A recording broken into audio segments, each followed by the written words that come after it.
Everything in excess is bad. Katulad na lang din po yan sa paggastos ng pera. Kaya nga, tipid-tipid din. Pag may time. Karamihan sa mga tao, nahihirapang magtipid. Bakit nga ba? At paano ang tamang proseso para makatipid ka? Ito ang ilan sa mga tips para ikaw ay makapagtipid na ng iyong pera dahil tandaan mo, nakakapagod magtrabaho para kumita ng pera. Pero mas nakakapagod yung hindi mo alam na saan na ang pera mo. Unang-una sa ating listahan ay magbayad ka gamit ang cash kaysa credit card. Lalo na kung ikaw ay papasok sa mall, tapos ikaw ay bibili ng mga bagay na syempre, yung una, nasa listahan mo, pero gagamitin mo ang credit card mo, nako, panigurado, kapag lalabas ka sa mall, yung dadalin mo or yung mga madadala mo ay yung mga bagay na wala sa listahan na overspend ka. Bakit? Kasi nga, nagre-rely ka sa credit card. Iniisip mo, okay lang, kasi nga naman, mababayaran ko naman ito para naman to sa aking sarili. Diba? Kumbaga, nagja-justify ka doon sa mga expenses or doon sa mga items na binili mo dahil nga credit card ang iyong ginamit. Para ikaw ay makatipid, you have to make sure gumamit ka ng cash. Pero kung ikaw ay credit card, you have to make sure lang yung credit ay mababayaran mo at the end of the month yung buong amount. Hindi yung, nako, minimum lang. Kasi nga ang credit card, compounding ang interest dyan. Pangalawa, alamin ang pang-araw-araw na gastos at ganoong halaga ang palaging dalhin sa pitaka. Yes, kung ikaw ay nagtatrabaho, di ba, nagko-commute, alam mo na yung daily expenses mo. At syempre, yun lang yung meron ka sa pitaka mo. Bakit? Para maiwasan mo na ikaw ay mapagastos kapag meron kang ekstrang pera na nakikita sa iyong wallet. Para ikaw naman, habang buhay, hindi na lang palaging walang laman ang wallet. Palagi na lang sinasabi, buti pa ang pera may tao pero ang tao walang pera, 'di ba? Para ikaw ay makatipid talaga, kailangan talaga dito may disiplina ka. So yung laman lang ng wallet mo, syempre, yung pang-araw-araw na gastos mo lang.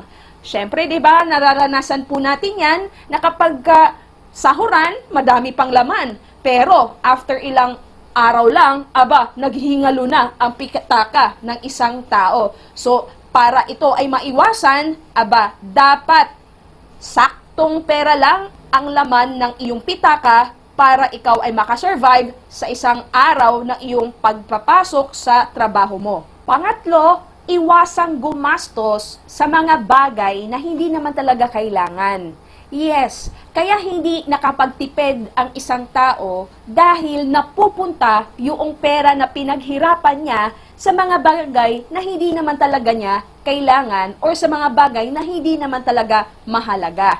Ngayon, you have to define ano ba yung mga bagay na talagang kailangan mo at yung mga bagay na hindi mo naman talaga kailangan. Of course, di ba? Alam mo na yun maaari ka namang mabuhay dun sa mga bagay na hindi mo kailangan. Ngayon, kapag ikaw talagang ipaglalaban mo, kailangan ko tong bilhin.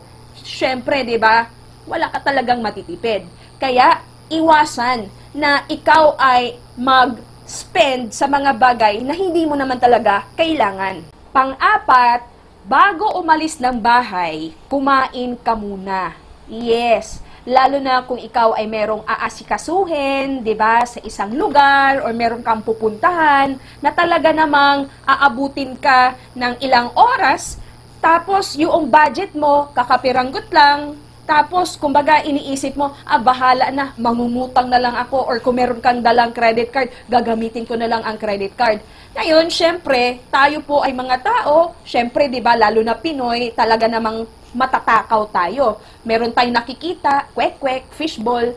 Syempre, barya-barya lang yan. Pero kung gusto mo talagang makatipid, then you have to make sure na, busog ka na. para doon sa mga maliliit na gastusin sa daan or doon sa mga pupuntahan mo, hindi ka mapagastos. Ngayon, kung meron kang matipid dahil busog ka na, then meron kang pera na pwede mong ipunin. At ang panglima, mag-ipon kahit maliliit na halaga araw-araw. Yes, tandaan po natin, yung pera na ating kinikita, pinaghirapan natin yan. Kaya nga, wag mo namang waldasin lahat. Maaari ka namang makapag-ipon talaga ng kahit na maliit na pera. 10 pesos, 5 pesos isang araw. Yes, maliit lang na halaga, pero kung binibigyan mo ng importansya yung bawat sentimo, yung bawat piso na iyong kinikita, syempre, magtitipid ka talaga. At ngayon, kung ikaw ay nakapag-ipon na, maaari mo yung mapalago pa. So, syempre, magsisimula po yan sa pagkakaroon mo ng disiplina sa pagtitipid mo ng iyong pera.